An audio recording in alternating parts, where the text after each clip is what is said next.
Ang sinasabi ko yung sinabi niya na pag pinatay ako. Yes, Your Honor. How did that affect your investigation? There is a condition na kapag pinatay siya. But as we can see, it's only applicable if there is only two parties.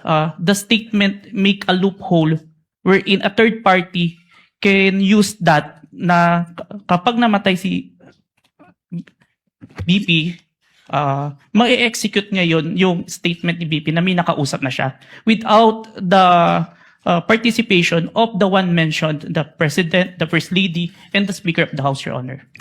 That's fair. But what I'm saying is that in your reports, did you characterize it as a conditional threat?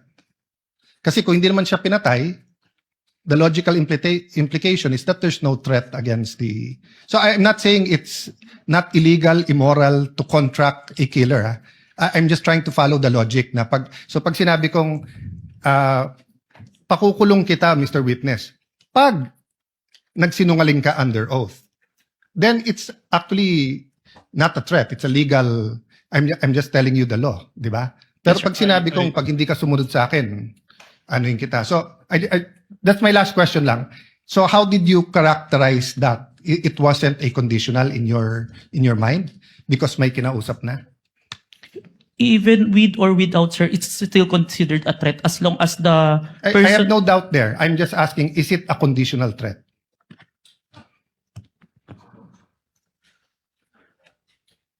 Based on our affidavit, sir, I believe it's conditional, which...